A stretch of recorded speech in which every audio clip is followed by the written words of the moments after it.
paano mo malalaman na flat ang gulong mo o kaya kulang na sa hangin ang gulong ng e-bike mo?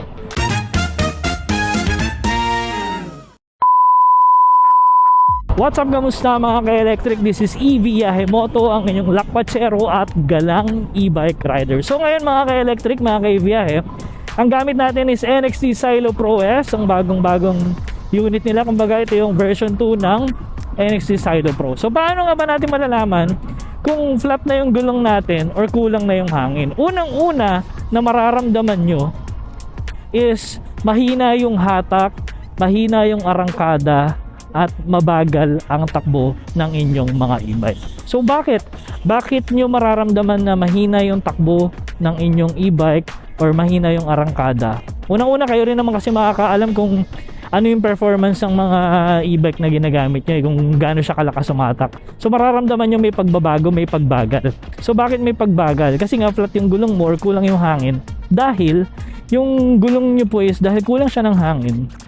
So mas lumalapat na yung gulong sa kalsada or sa lupa. Kumbaga yung tread ng inyong gulong is latag na siya or lapat na siya. Okay? Yun yung unang mararamdaman nyo. Pangalawa, merong pagwiggle or parang sumasayaw yung gulong ninyo.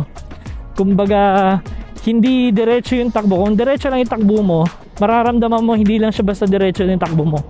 Parang sumasayaw yung pag-andar mo. Kasi nga po, unti-unti nang nawawala ng hangin yung gulong mo.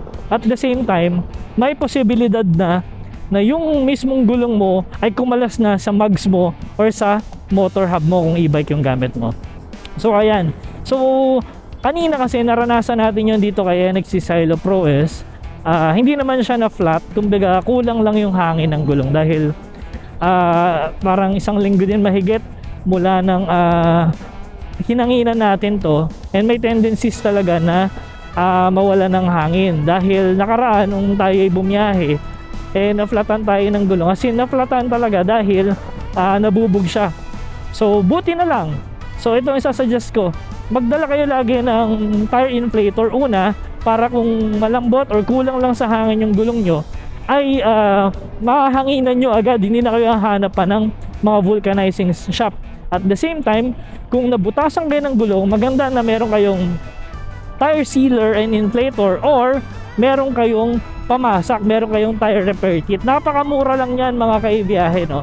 Wala pang parang nasa 100 something lang or 100 plus. Basta mura lang siya guys, kasi nakaraan wala pa akong ganon. Naranasan kong magpalagay ng pasak sa vulcanizing. Siningil ako nasa 100 or 150 ata. Isang pasak lang yun tapos tatanggal pa yung pasak kasi hindi nilagyan ng pandikit ng vulcanizing. Hindi ko alam kung matagal bago lang ba yung tauhan doon. So yan, 100 something lang yun, 100 plus or wala pang 100, depende kung naka-sale. So ilang beses mo na siya magagamit, and pag naubos na yung mismong pamasak, may nabibili naman nun. Yung tools or kit, meron ka naman nun.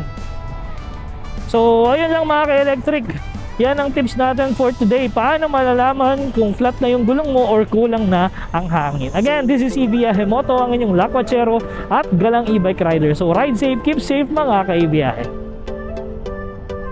Sa kalsada nagsimula ang kwento, sa likod ng manibela kasama ang pangarap mo.